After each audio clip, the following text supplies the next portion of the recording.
Hey guys, welcome back to another video. Today I'm playing KSP again. I have made a Gemini capsule, well, Gemini rocket, and on top of it's a Gemini capsule.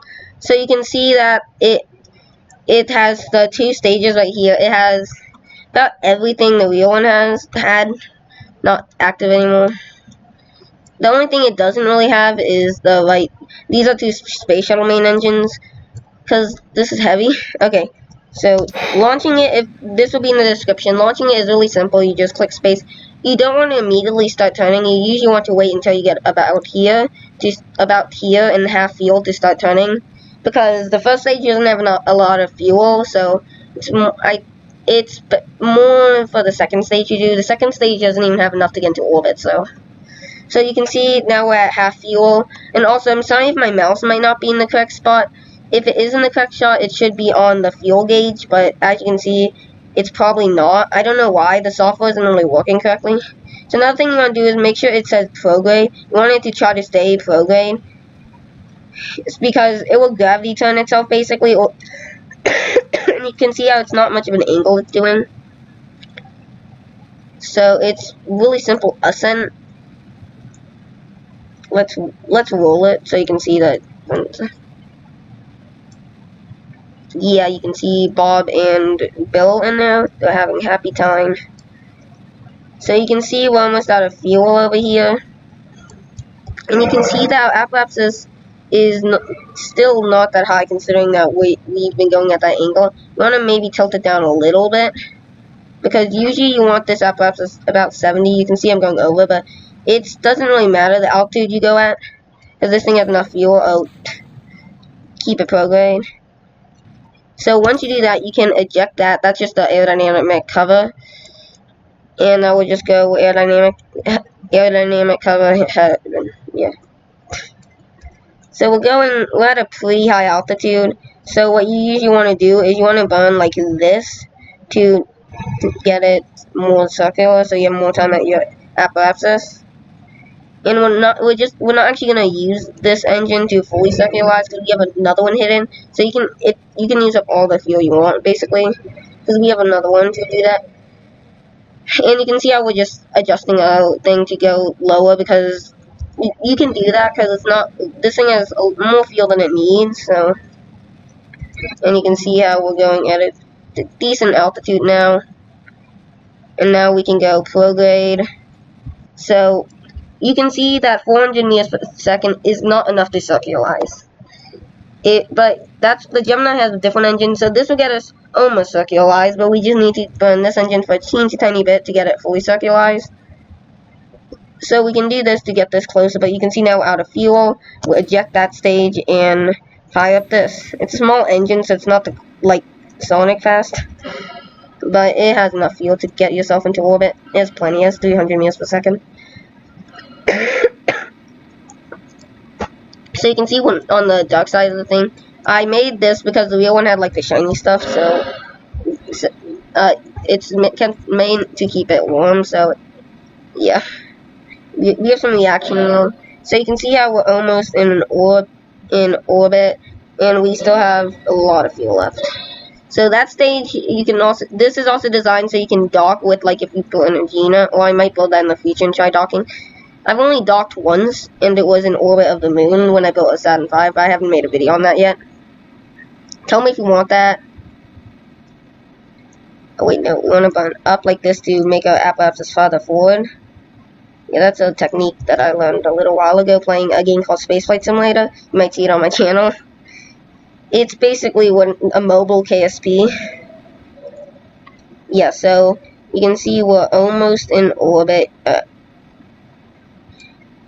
Not that far to go. The periapsis is about to form, and we have plenty of fuel left. So when this stage separates, you'll see that there's solid rocket motors. The reason I have that is because it just makes the separation more smooth. The real one I don't think had none, but it just makes it a lot more smooth. And I probably would have put less, but I'm lazy and didn't want to try to put it, because since I have all the panels, it would make it on all the panels, so I didn't really fix it. And now you can see that we're circularizing, so now we're close enough to perfect orbit. And we still have 25 meters per second left. Yeah, that's a little on the low side. Usually you have some more, but you have a lot of RCS to go, modern propellant. You have a lot of it to go with anything, really. If you needed to get an encounter. I'm pretty sure the real one used that. Okay, I know my job box full. So you can see that the docking ports are docking junior. I use an ore canister to make that look good, and I don't care. Oh no. Okay, so now let's do an EVA, because the real one did an EVA. I'm pretty sure they both went out, so EVA is pretty simple. You just get one Kerbal out. Let's get this guy out now. And they can do whatever they want. So, I don't know if he can spin a Kerbal, really. Yeah, so they are doing EVA, like the real one did on, like, the first flight, I'm pretty sure. No, not the first flight, a couple flights after.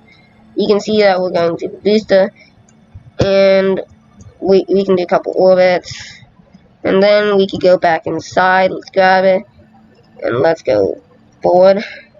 Now let's get our other guy. Dude, oh no.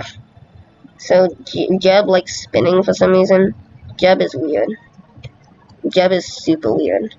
So Jeb wants to leave. Actually, Jeb does not want to leave. He doesn't want to die. So Jeb has, we've used up on half a unit of RCS, Jeb. Wow. So, the only problem with the Kerbals RCS that I find is you can't refill them, I'm pretty sure. You might, maybe they refill, I don't know. I'm on propellant still first, so I don't think you can. Yeah, so now we can enable SAS, not SLS.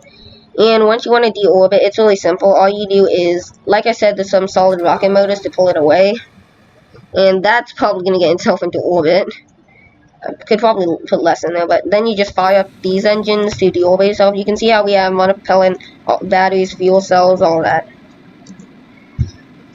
So once you've deorbited itself, the engines aren't that powerful, but they're powerful enough to deorbit it enough. Yep, then we can wait until we get a little below 70, and then we'll decouple. So let's decouple once we get to about that line. I like to do it late because you can like see it start to drag. And we can do it now. So now, and then let's decouple. You can see sometimes it gets a little stuck. That's just a thing that happens. I don't know why it happens. It like barely happens, but sometimes it does. So you can start re-entering. That's a lot more drag than this since it's all structural pieces.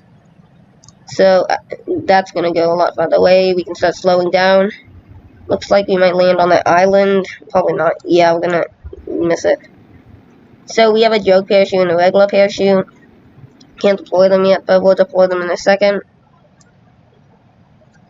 And we can start deploying a joke parachute once you're in the thinner atmosphere. So you can turn SAS off for this because you don't have the reaction wheels trying to mess everything up. So let's deploy joke chute. And joke chute's small, doesn't really do much. And once we get to lower atmosphere, I like to deploy it once to about 800, so I don't have to wait that long. And you can see it's gonna angle it. You can angle it back like the real one. The real one landed and deployed airbags to keep it sideways, but in Kerbal Space Program you can't really do that, so it's gonna come up like this.